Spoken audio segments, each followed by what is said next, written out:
तू अल्पायु बाड़ा। ई भगवान के फैसला बा। तो थोड़ा दिन ही जिए वाला बड़ा। तोहार मौत से दूसरा के जिंदगी बर्बाद ना होके यही से हम शादी रोके के फैसला करी। चलो हमरा साथे, कुछ भी होके चिंता मत करिहा।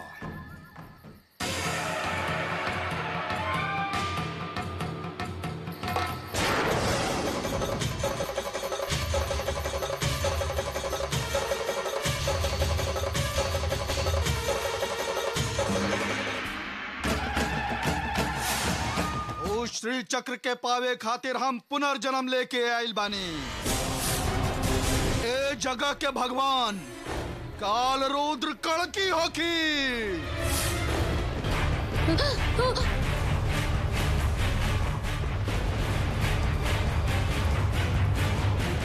ये मान मर्यादा के अभी एगो कोना में रखा और हमरा के बतावा कि माई के मंदिर खुले के समय का है। ओकरा खातिर समय बाकी बा। 5 बजे मंदिर के दरवाजा खुली, ओकरा बाद ही पूजा अर्चना होई। तब तक हम तोरा एगो जगह पर लेके चलत बानी। चला। तू हमरा के एगो जगह पर ले जीबा। कवन जगह? तू जवन लड़की के बांधे वाला बड़ा लड़की सुंदरी के घरे लेके जाई। ओकरा खातिर समय बाकी बा। 5 बजे मंदिर के दरवाजा खुली, ओकरा बाद ही पूजा अर्चना होई। तब तक हम तोरा एगो जगह पर लेके चलत बानी। चला। हमरा के एगो जगह पर ले जीबा। कवन जगह? तू जवन लड़की के बांधे वाला बड़ा लड़की सुंदरी के घरे लेके जाई।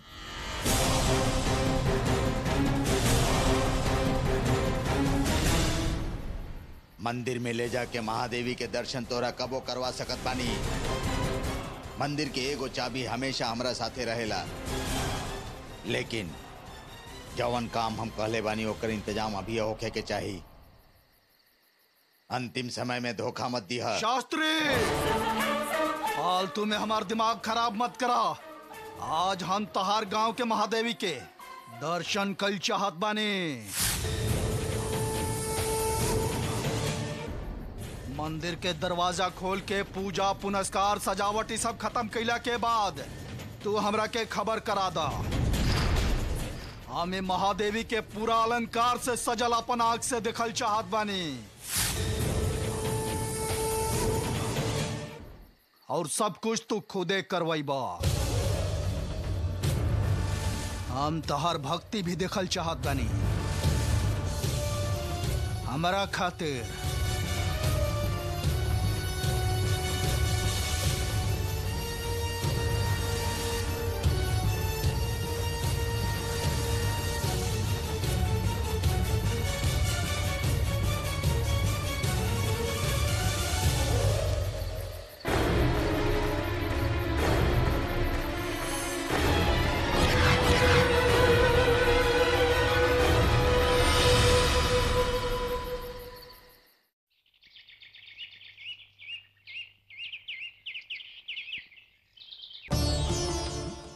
ललिता, हम निकल रहल बानी। इले ही चा। ना पहले ही देर हो गई। रवा उठे में देरी हो गई का? हम जाना तनी मंदिर में बहुत काम बा। रात में पता ना काहे चिल्ला के सुंदरी उठ गई रहे। अच्छा, तो रवा हमरा के काहे ना उठाई नी? तू बहुत गहरा नींद में रहलो। अचानक सुंदरी चिल्लाए लागल, पता ना काका पूछे लागल। तू जानत बाड़ू, माता साक्षात ओकर सपना में आयल रहली और ओकर एगो कर्तव्य इंतजार करत बा ऐसन कह के सावधान रहे खातिर कहली। सच में? तो फिर ई का कहलस? अरे ई का कही, हमेशा के तरह उल्टा बात करके महादेवी से झगड़ा करत रहे। ई का हजी? आखिर हमें लड़की के का करी? पता ना एकर दिमाग कब सुधरी। वो महादेवी ही एकरा के रास्ता दिखावस। देखा, महादेवी खुद सपना में आके सुंदरी के ओकर कर्तव्य के बारे में बता के चल गई, तब वो ही नहीं समझत। कैसन विचित्र बात बा। ओकर कर्तव्य का बा, ई बात हमनी दोनों जानत बानी, तब वो ओकरा के बता नहीं सकत। ये एक तरह के सजा ही बा हमनी के। सब माँ समरी है, छोड़ा। हमनी के धर्म संकट काहे देले बाड़ी उ महादेवी? देखी ना, रउआ के तकलीफ सहे के पड़ता। बेकार में चिंता मत कर ललिता, वो माँ ही हमनी के रास्ता देखेगी। अब देखा वो महादेवी ही अपन सुंदरी के सपना में आके बतैली ना। जवन भी होखे हमनी अनहोनी से बच जाई तो अच्छा बा।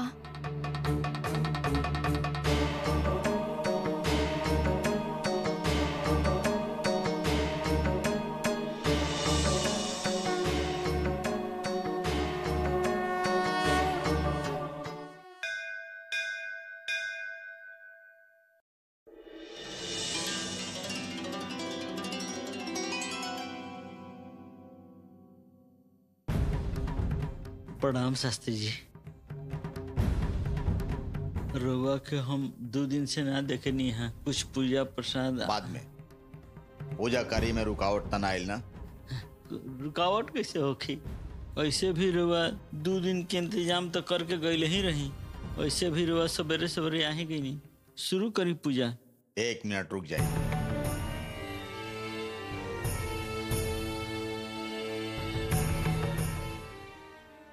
माता महादेवी हमार साधना पूरा करे खातिर काल रुद्र कल्की के लेके आइल बानी।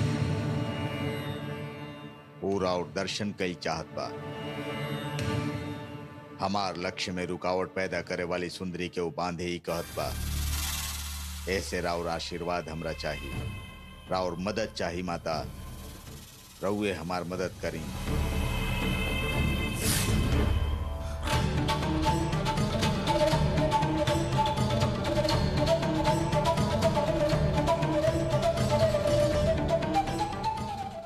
आज के पूजा अर्चना हम करत बानी। का शास्त्री जी हमरा से कुछ गलती हो गई का? हम तो हर रोज पूरा भक्ति भाव से पूजा कर रहल बानी। हमरा पे केहू गलत इल्जाम लगेलस का? छे डराई मत। बहुत दिन हो गई हम बाहर चल गए रहनी।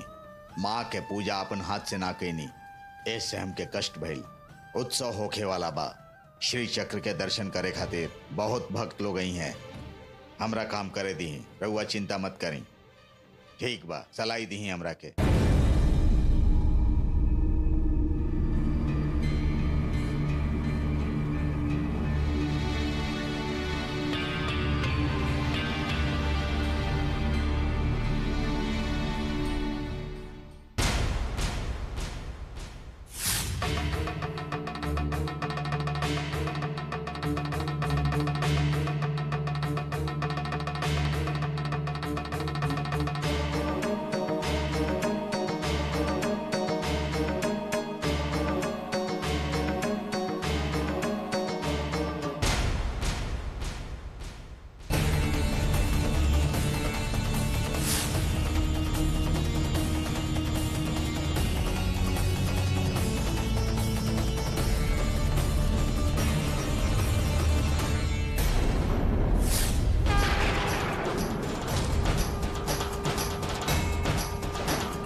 रउआ पास अच्छा सलाई निखे का? अभी तक दिया ना जरा पैनी हम। अरे बहुत साल से ही हम सलाई लेके आ रहल बानी शास्त्री जी। एगो तिल्ली से तो हम सब दिया जला लेते रही शास्त्री जी। दी हमरा के जलावता नहीं। ना ना हम जलावत बानी।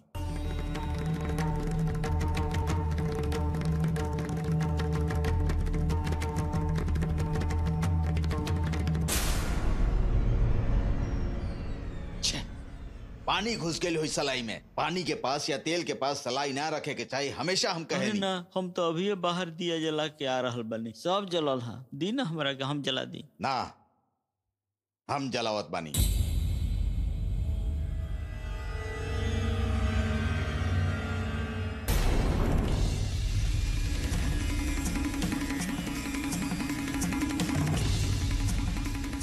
दिया में तेल ठीक से नहीं डालल का? अगर दिया ठीक से ना जरी तो कब पूजा करब, कब मंगल आरती करब हम बताएं? अरे ना ना, सवेरे हम दिया में तेल डाले रही, सब जरूरत भी रहे। दिया सब ठीक बा। दी ना हमरा के। जलाई। रहुआ एक के तिल्ली में कैसे जलावत बानी हमहू देखत बानी।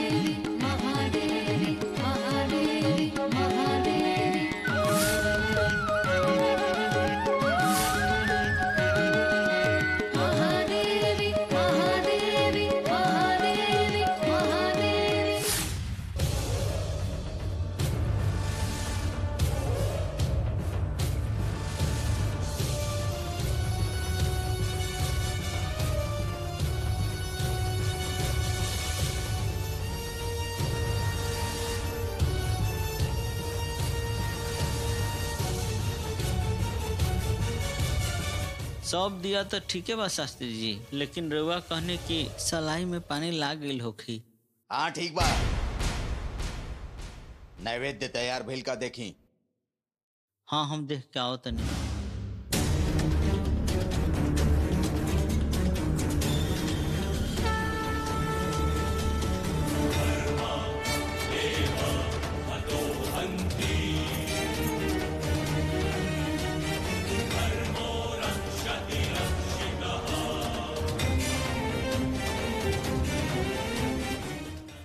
काहे माता, काहे हमार हाथ से रुआ दिया ना जरावे देनी? का हो गई?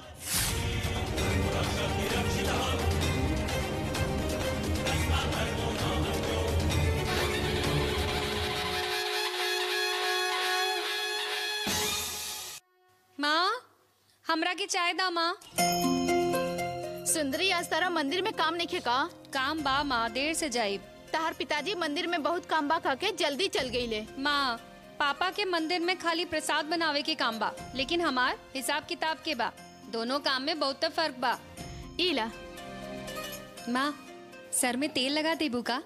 हमार सर बहुत दुखाता। आज ना लगाई, हमरा बहुत काम बा। माँ, का काम बा? हमार माथा में तेल लगैला कितना दिन हो गए, लगा देना माँ। पिछला महीना में हम तारा के कहनी के तेल लगा दी, तो तू का कहलू तारा याद बा? ओ, समझ गई नी, हमरा से बदला लेत बाड़ू। बदला बदला कुछो ना, मंदिर जा। माँ, बस तनी सा तेल लगा देना माँ। हम तहार दुलारी बेटी है ना, तू हमार इतना छोटा काम ना करबू का? हम बहुत दिन से चाहत बानी तहार हाथ से तेल लगवा के बाल बनावे के और उनमें फूल लगवावे के। और सुनी, सिर में तेल लगैला पर बाल अच्छा रहेला, माथा ठंडा रहेला, आदमी की उम्र 100 साल हो जाला, पता बा?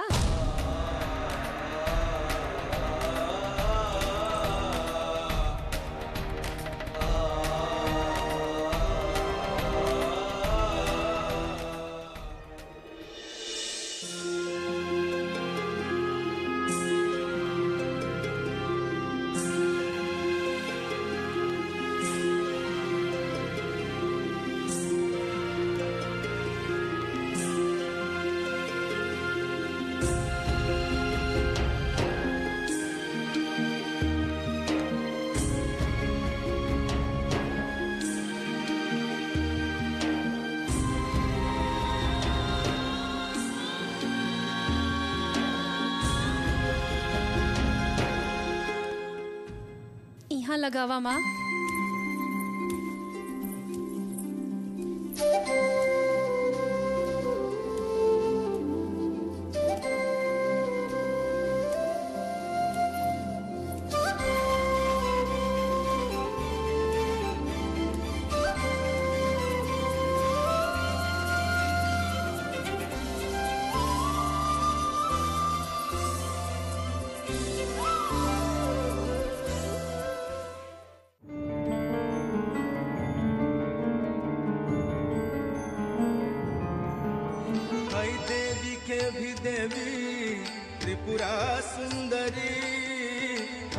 हे महादेवी, एकर बात सही होखे।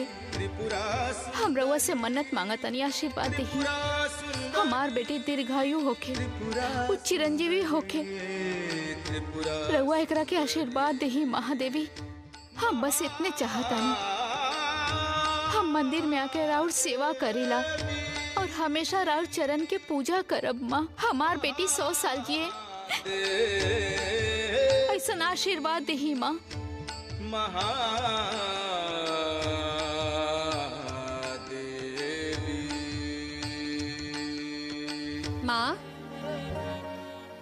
माँ, हाँ, तहार ध्यान कहाँ बा माँ?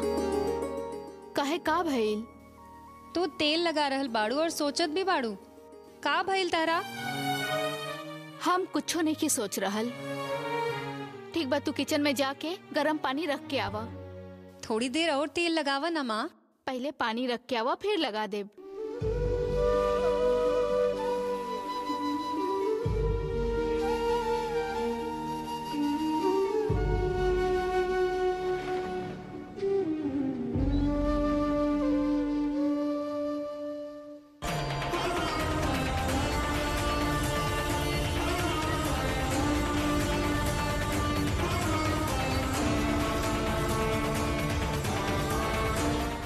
महादेवी दया करी माँ, ये हमार बेटी रौरो भी बेटी ही है। हमार बेटी की उम्र ज्यादा होके ऐसा आशीर्वाद दही माँ। हम रउआ से विनती करतनी।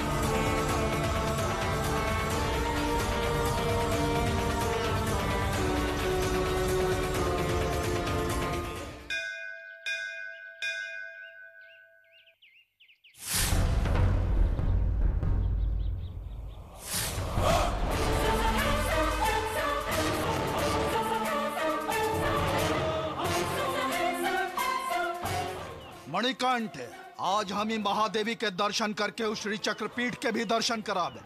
उनकर आशीर्वाद लेके उस सुंदरी नाम के लड़की के हम तुरंत बांध के रहाब। दुर्गाष्टमी उत्सव में सिर्फ 40 दिन बाचल बा। हमरा पास करे खातिर बहुत काम बा। चला अंदर चला। अभी हमने मंदिर के अंदर जाके देवी के दर्शन करब त अच्छा होखी, हमरा भरोसा बा। लेकिन बहुते रुकावट होखी ऐसन हमरा बुझा रहल बा। आज हम देखत बानी, आज चाहे महादेवी रहिए चाहे हम।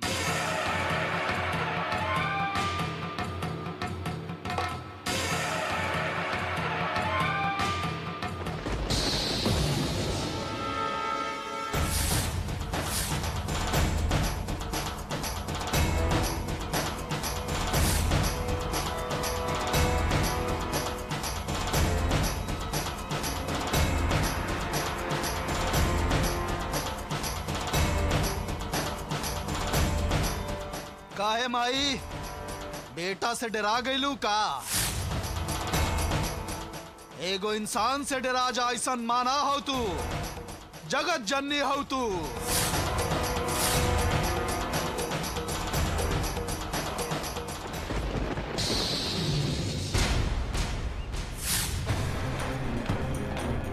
अभी तू हार मान गईलू, मान ला। हमरा के रोके के शक्ति तारा में नहीं खे। अगर तारा में शक्ति बा तो हमार सर धड़ से अलग करके दिखावा।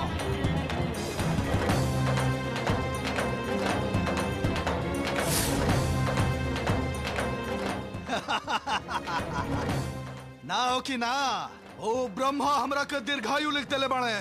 अगर यमदूत भी हमरा के लेवे आई तो ओकरा खाली हाथे वापस जाए पड़ी। तो तू का कर लेबू?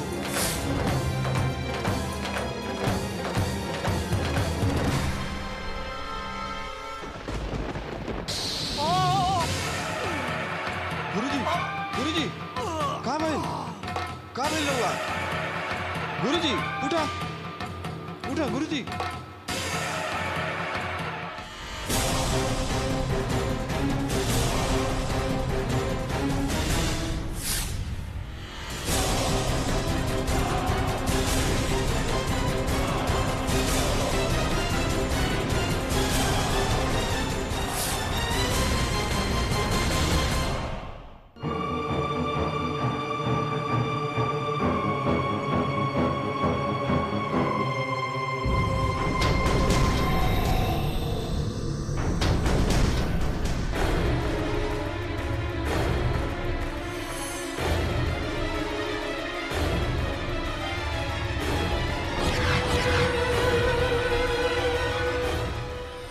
कैसे रोकबू? रोक के देखा।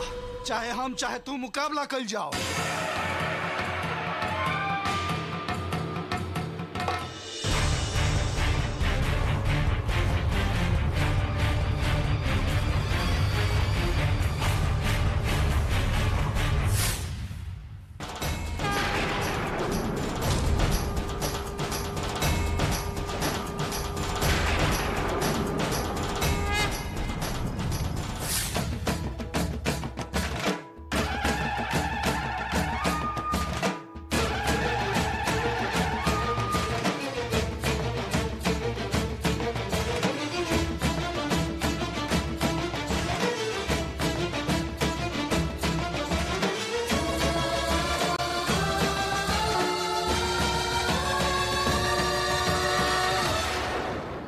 मणिकंठ, गुरुजी, मंदिर के अंदर हमने प्रवेश कर लेनी। अब वो महादेवी के दर्शन कईल बाकी बा। विरूपाक्ष शास्त्री से मिले खातिर आइल बानी। कहा दर्शन के इंतजाम करा। ठीक बा गुरुजी, हमने आधा रास्ता पार कर लेनी, बाकी आधा भी हो जाई। रउआ महादेवी से टक्कर लेता नहीं। बेकार के बात मत करा, जौन कह रहल बनी ऊ करा। ठीक बा गुरुजी।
का हो गई हमार शक्ति के, कुछ हो काहे नहीं खेर हाल।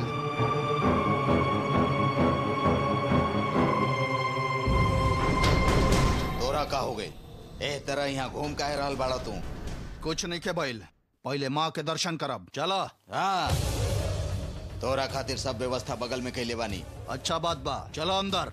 सावधान, जवन काम करो ओकरा में धैर्य रखल जरूरी होला। हम जवन कहत बानी वो ध्यान से सुना। तू अपन जगह पर हमरा से शर्त रख ले रहला, याद बाना? वो सब खत्म हो गई। चला, महामंगल आरती खत्म होए से पहले चला। यहाँ हमार हुकुम के बिना कुछ ना हो सकेला, ये समझ ला। हम कहब तबे मंगल आरती होखी। ठीक बा, तू बतावा का शर्त बा? श्री चक्र के बारे में कुछ नहीं के बदल सकत, बाकी कोनो विषय में कुछ भी होके तो कहा। पहला शर्त, मंदिर के अंदर श्री चक्र हमनी लेवे वाला बानी, ये बात केहू के पता ना चले। कभी बात भी मत करिहा। हमार दिमाग खराब हो गिल बका कि श्री चक्र के बारे में पूरा गांव में हम ढिंढोरा पिटवाइब। यहाँ हमार इज्जत करे के पड़ी। अगर तू हमरा से इज्जत से बात ना करब तो यहाँ के लोग के नजर में हम गिर जाइब, और ये हमके पसंद नहीं खे। एक बार शास्त्री, आज से हम तहरा के पूरा इज्जत दे के पुकारब। श्री चक्रापुरी महादेवी मंदिर के मठाधीश श्री श्री विरूपाक्ष शास्त्री जी साहेब, प्रणाम प्रणाम। रुआ के प्रणाम। ये नाटक ना चाहिए, सहज भाव से रहा। और एगो बात, मंदिर में अपन मर्जी से कोनो चीज ना छूब। यहाँ के नियम पर ध्यान देवे के पड़ी तोरा।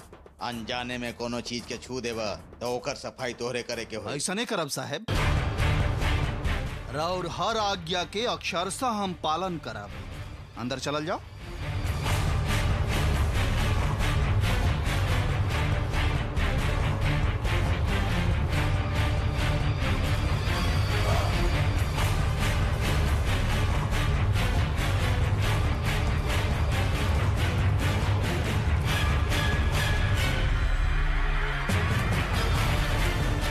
गुरुजी, बहुत खुशी हो रहा बा। काहे खातिर? बचपन से ही बहुत भगवान के सिनेमा देख ले बानी। उ सिनेमा में तांत्रिक भगवान के बेवकूफ बना के खुदे भगवान बन जाता। वैसे ही रहो महादेवी के कैसे बेवकूफ बनावे के बा जान के उनकरा से लड़ रहल बानी ऐसे खुश बानी। मन में हमेशा लक्ष्य रहे के चाहिए, जरा सा भी मन बहके के ना चाहिए, तब तो लक्ष्य हासिल हो सकेला। जाने तनी गुरुजी, यही से हम रउआ साथे साथे चल रहल बानी। गुरु चमकी हैं त चेला भी अपने आपे चमक जाई ना। रउआ भगवान बनब त हमहू कुछ अच्छा बन जाए ना।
कैसन उपचार बा शास्त्री जी?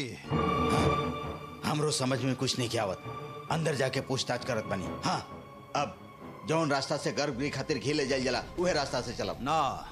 पहला दर्शन सामने से होके के चाहिए, तबे तो शक्ति मिली, ना तक कोनो फायदा नहीं खे।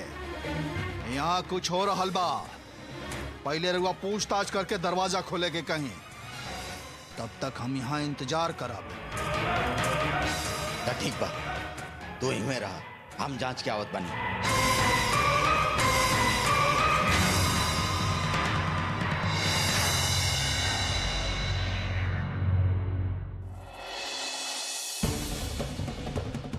दरवाजा काहे बंद कर देनी पंडित जी? बाहर भक्त इंतजार करत पड़े। अरे शास्त्री जी, ये महादेवी मंदिर में बार बार अपशगुन काहे होता? ओह दिन महादेवी के मूर्ति से एगो कटल के निशान लागल रहे, कुछ खून जैसा आवत रहे। वो समय गर्भगृह में रह जा। अरे अभी ऐसा कुछ भइल है का? यहाँ फूल के टोकरी में अचानक से आग लगी है शास्त्री जी। कोनो अपशगुन ना होखे, यही से गर्भगृह के दरवाजा बंद कर देनी है। अरे रे, फूल के टोकरी दिया के नीचे रखब तो तेल नीचे गिरल हुई और आग लग गई हुई, इहो नहीं के पता का रुआ के चली। अरे ना जी, गलत हो जाई। रुआ याद बाकी ना, रुआ जब दिया जलावे गईनी तो उ ना जलल, लेकिन हम जब जलावे गईनी तो जल गई। पता ना वो गर्भगृह में पता ना कौन उपाय हो रहा बा। हम ना खोलब दरवाजा, चाहे रुआ कुछो करी, हमरा के जाए दी जैसे। रुकी, अब का करे का बा वो बताई। सवेरे से भक्त दर्शन खातिर इंतजार करत बड़े। अरे बहुत लोग पहले ही से दर्शन खातिर इंतजार कर रहा बड़े, और थोड़ा देर इंतजार करे दी। देखी मंदिर साफ होके तक हम ही दरवाजा ना खोलब। ठीक बा, रउआ जे करे के बा करी।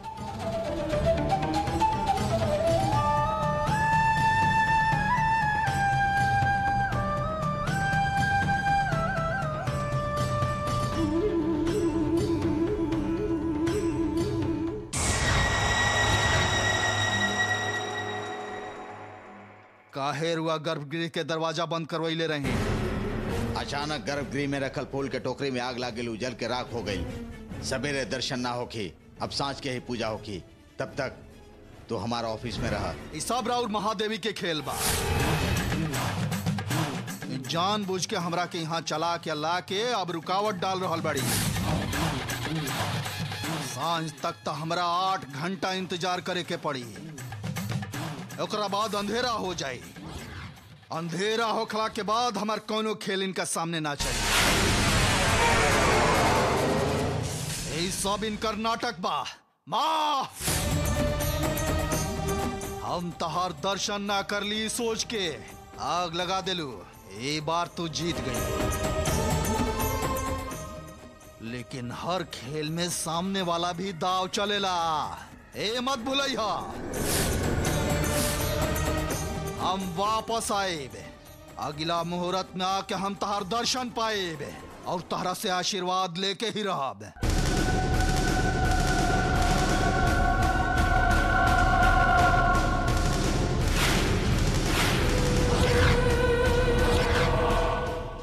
अभी तक हम नींबू, मिर्चाई, मुर्गी, चिड़ई के खून देख के पाक गई रही, लेकिन ऐजा के इस शांति के माहौल में फूल, फल, सिल्क, कुमकुम, सजावट से सजल महादेवी के दर्शन करके खुश होल चाहत रही, लेकिन रउआ ऐसा होए ना देनी। चुप हो जा।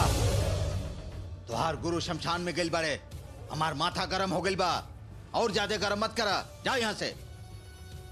माता, अच्छा लोग के अच्छा दिमाग देले बाड़ू, बुरा लोग के भी उहे दिमाग दा माता।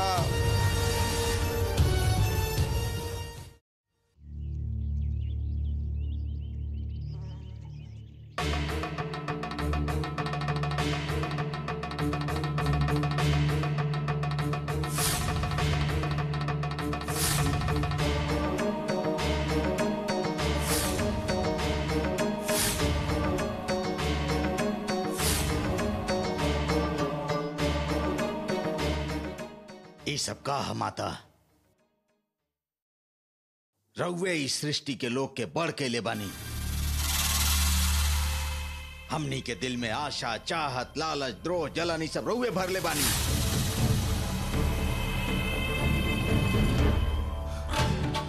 श्री चक्र के महिमा भी रउवे देखैले बानी, वो हासिल करे के लालच भी रउवे देले बानी माता। अब ओकरा में रुकावट भी रउवे डालत बानी।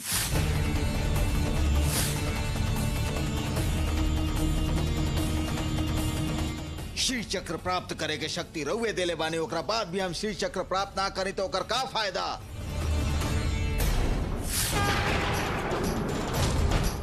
ई धरती के संभारे खातिर केहू तो होके के चाही माता। अगर हम ही होके तो का गलत बा? ईरा और भक्त के मांग बा माता, हमरा पर अनुग्रह करी, आशीर्वाद दी माता, आशीर्वाद दी।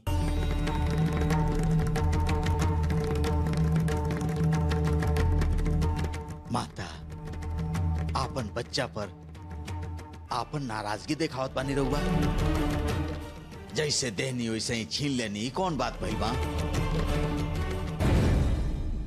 ओ तांत्रिक के मदद के बिना हमें श्री चक्र हासिल नहीं कर सकत। अगर ओकर मदद मिली तबे हम हासिल कर पाए। माता महादेवी, हम वो श्री चक्र प्राप्त करके राउर दुश्मन बनब तो हमरा मारे के शक्ति तो रहुआ में बा ना? हाँ माता, ऐसा नहीं के ओ श्री चक्र पावे तक, हमरा शक्ति दे के ओकर फल लेवे तक ना माता, हमके कुछ मत करब। इतने हमार रउआ से विनती बा माता, रउए हमके शक्ति दी माता।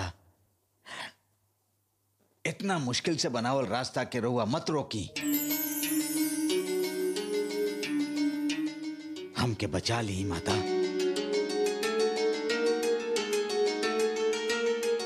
कृपा करी, आशीर्वाद दी माता, आशीर्वाद दी।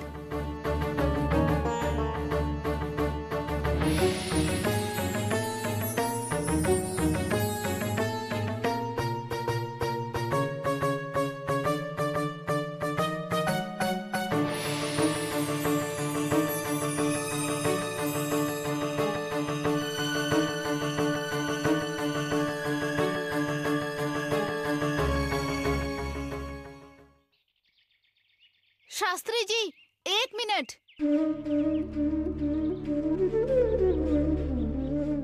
हमार सुंदरी के दुर्घटना से रउआ बचा नहीं के सकत का? ओकरा खातिर हम कुछ भी करे खातिर तैयार बानी।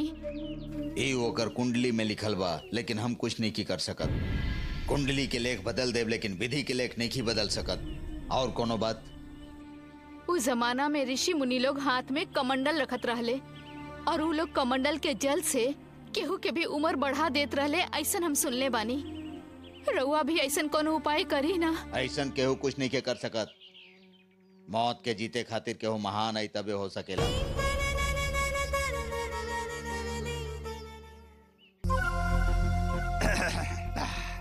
पंचू यार ऐसा ना भइल चाहत रहे। केकरा बारे में कहत हमनी के विद्या शंकर के जिगरी दोस्त सच्चिदानंद के साथ ऐसा ना होकल चाहत रहे। हाँ हाँ, बेचारा ही का कर सकेला अकेला। एकर बहिन ओकरा से शादी नहीं कइल चाहत। ए मर्दे, हमहू पसंद ना करीला। एकर पिताजी से प्यार करे वाली लड़की से हम बियाह कईनी ना। वैसे ही शादी हो जाए तो जिंदगी कसम कट जाला। तू बिल्कुल सही कह रहल बाड़ा। कुछ भी हो जाए विद्या शंकर के सच्चिदानंद के सपोर्ट करही के चाहिए, शादी ना रुके के चाहिए। एमे हम का कर सकते नहीं मूसा, सबे हमारे खिलाफ बात करता। तारा अपन दीदी के समझा के शादी खातिर तैयार करे के चाहिए। अभी तक क्या जिंदगी रहता, यहाँ वहाँ घूम के ड्राइवर के नौकरी करत रहा। वो लोग तार मदद के लिए बने, तार ट्रेवल्स खोलवा के तारा के बढ़े के मौका दिले। वो लोग तार धंधा जमैले बने, तारा आसान ना चुकावे के चाहिए। कैसे आसान चुकाई मूसा? सचिन के उम्र कम कहता लोग, ओकरा से दीदी के शादी भइल तो वो विधवा हो जाई। मरे वाला की इच्छा पूरा कइल हमनी के जिम्मेदारी होके के चाहिए ना। और हमनी के यहाँ अजर अमर होके आइल बनी। वो पहले जाई, हमने बाद में जाई, बस। मरे से पहले अगर शादी हो जाए तो ओकर आत्मा के शांति मिल जाई, बाकी ना। तू और तार परिवार मिल के ओकरा के धोखा दे रहल बड़ा लोग। ठीक बा के कॉलेज के सचिन जल्दी मरे वाला बा, कोनो ज्योतिषी कहले हैं। वो ज्योतिषी के सब सच बात पता हो की का? एकर मौत तो बता देलस, लेकिन ओकर अपन मौत कब होके उ जानता? जान तो बात शास्त्र के बात ना बतावे के चाहिए, चुपचाप रहे के चाहिए। अरे जब मरे के बा मर जाई। देखा इस सब के कारण अगर पिता ही बने, जब तक कोई जियत रही है तब तक कोई खुश ना रही। देखा विद्याशंकर, अब यो समय बा, तू सोच समझ के फैसला ला। कुल मिला के तार दोस्त सच्चिदानंद जिंदा रह के चाहिए, बस।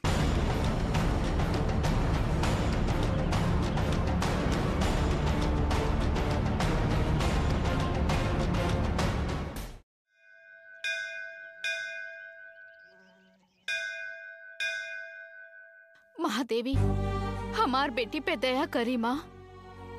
हमार बेटी सुंदरी के बचा ली माँ। ये हम रउआ से हाथ जोड़ के विनती करतानी। रउआ अपने बेटी के सजा देव का माँ? अगर चाही तो हम अपन उम्र देतानी, रउआ ओकरा पे दया कर दी माँ। हम तैयार बानी, अब रउए भरोसे बानी। हमरा के धोखा मत देहब माँ।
का भेल गुरुजी? रउओ महिला लोग के पीछे घूमता नहीं? कुछ तो हो रहल बा, समझ में नहीं आवत। ए महादेवी से मुकाबला करे में हमार शक्ति सिद्धि धीरे धीरे खत्म हो रहा बा। हाथ बढ़ाइला पर विभूति भी नहीं खेवत। सुनी, वेद मंत्र पढ़े वाला उनका पास जाई तो कुछ तो सीखी। उहे स्थाई बा और ये सब अस्थाई बा। सुनी रहुआ, आपन लक्ष्य पे ध्यान दे तबे पूरा होई, ना तो जौन बा सब यही तरह चल जाई। तंत्र मंत्र करे वाला तांत्रिक ना है हम। तो हरे सब समझ में आ जाए तो हम तारा पीछे होती। हमरा के शक्ति दी कह के भीख मांग रहा होती तारा से। गुरुजी, ये सब बात छोड़ी। उ महिला के उ महादेवी ही जाना तारी। उ हमनी के ऐजा कैसे दर्शन दी है जब गर्भगृह में दर्शन ही ना देली हत। नहीं की जानत, कुछ तो हो रहा बा। हम ओकरा तरफ खिंचात जा रहा बा। मंदिर में घुसे घरी जौन अनुभव रहे हो अभी हो रहा बा। मन में अजीब तरह के बेचैनी हो रहा बा। चलो हमरा साथे।